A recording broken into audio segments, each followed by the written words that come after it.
This is a free course on intellectual property or IP, and it's by me, Andrew Abramson, and I am a patent attorney, and my site is listed here. Introduction to intellectual property. IP is a valuable asset for any company. IP takes many forms like copyrights, trade secrets, trademarks, and patents. The strongest form of IP is a patent. A patent protects an invention and provides a patent owner with a monopoly for a period of time. As a patent is the strongest form of IP, it has to be registered and is the most expensive to obtain and keep. Copyrights. The focus of copyrights is originality of a work fixed in a tangible medium like a paper, a canvas, a CD, a tape, memory, etc. Ideas are not copyrightable. A copyright protects the expression of a work. For example, suppose I create a unique form like form 1 above with a specific layout and blanks for someone's name, job, and gender. If someone else creates another form like form 2 above with a different layout but has the same blanks, my copyright has not been infringed, which means violated, because the expression of its form is different. The idea of having someone's name, job, and gender is not protectable under copyrights. In the US, most works have a copyright for a term ending 70 years after the death of the author. If the work was a work for hire, which is a work created by an employee of a company within the scope of the employee's employment, in which case the company is awarded the copyright, then the copyright lasts for 120 years after creation or 95 years after publication, whichever is shorter. A copyright includes several rights. 1. Copying. The owner of a copyright has the right to make copies of the work. 2. Derivative works. The owner of a copyright has the right to prepare derivative works. A derivative work is a work based on the original work, but in a different form or changed in some way. For example, a movie based on a book or a translation. These are also copyrightable. 3. Distribution. The owner of the copyright has the right to control the sale and distribution of the work and any copies or derivative works. This only extends to the first sale of the work and does not apply to other sales. For example, if I am an artist and I paint a picture, I can sell that picture to a person for a price I set. I cannot, however, stop that person from selling the picture to another person for any price they want. And 4. Performance and display. The owner of a copyright has the right to control the public, but not private, performance and display of the work. Trade secrets. The key to keeping a trade secret is to perform steps to keep the information secret. An example is when a company only allows a few key people to know the secret.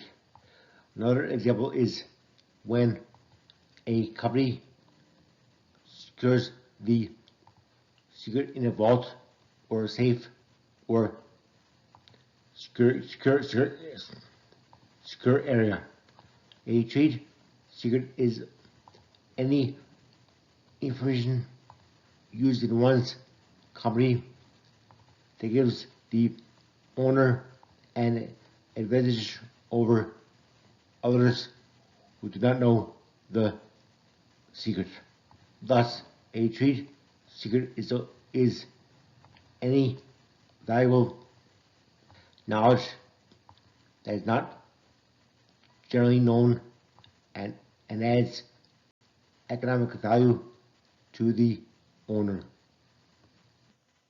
A trade secret can be a formula, practice, process, method, technique, design, instrument, pattern, or a compilation of information which is confidential and not readily obtainable. Unlike patents, which expire after a certain amount of time, trade secrets last forever as long as the knowledge remains a secret. The formula for Coke is a classic example. The Coca-Cola company does not have a patent on the formula for Coke, but instead relies on trade secrets to protect this valuable formula. Trademarks. Trademarks are one or more words, graphics, logos, slogans, sounds, and or scents that identify a source or origin of a good or a service. Trademark protection is awarded to those who are the first to use a mark in commerce. An example is the Nike swoosh. To obtain a trademark, one may apply for the trademark with the U.S. Patent and Trademark Office, or USPTO.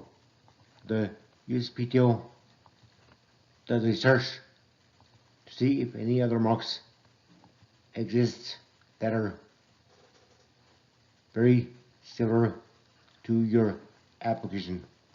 If there is a likelihood of confusion with another mark, the USPTO will reject your mark and your application. If you can convince the USPTO that your application is valid, and if the USPTO agrees and grants the application, then the trademark is valid throughout the US. Certain trademarks are afforded legal protection. depending on their class. A mark can be classified as either 1. Arbitrary or fanciful, 2. Suggestive, 3. Descriptive, or 4. Generic. An arbitrary or fanciful mark is a word, phrase, logo, etc. that does not describe or relate to the product associated with the mark. Arbitrary or fanciful marks are the strongest marks because they are recognized only due to the commercial use of the mark with a product. As you move further down the list of classes, the strength of the mark decreases. Suggestive marks suggest a product to people. Examples include Microsoft for software for a computer and Coppertone for sun tanning lotion. Descriptive marks describe the product or service offered. An example is Computerland for a computer store. Descriptive marks do not become protectable unless secondary meaning is established. Generic marks are so entwined with the product that they have become the way people refer to that type of product.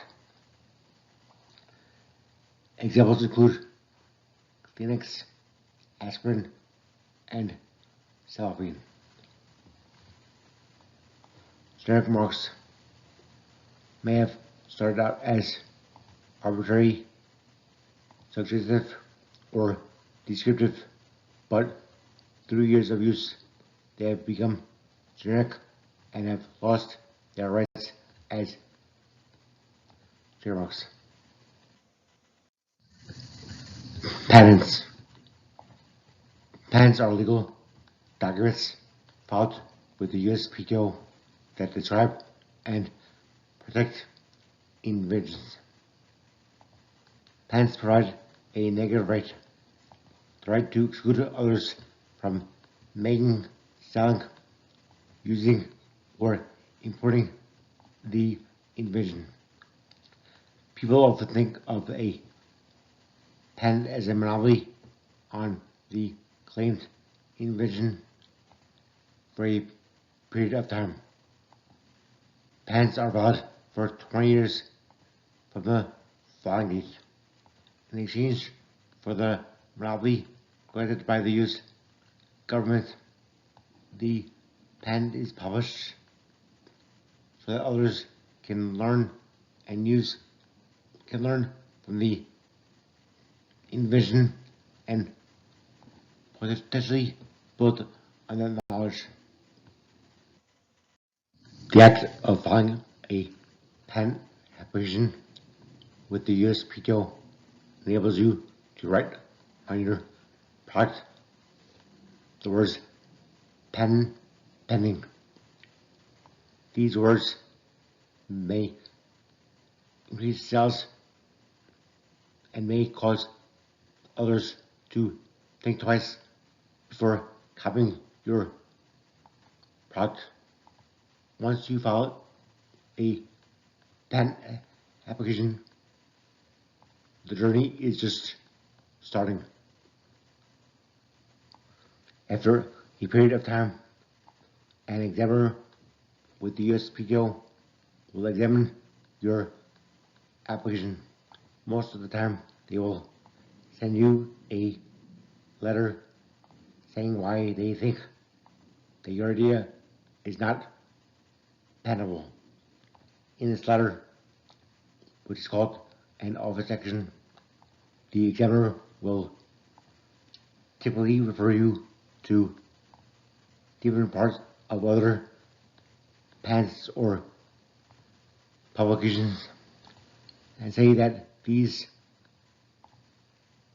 already show your idea. Therefore, they will say that you cannot be awarded a patent because your idea is already known or is obvious in light of what is already known. You, or a patent attorney, have to respond to the USPTO's office action with a written response. If you can convince the examiner that your idea is different than what they are pointing to, the examiner will either issue a new office action or award you a patent on the invention. The process of trying to get a patent, such as by arguing with the USPTO, is called prosecution of the patent application.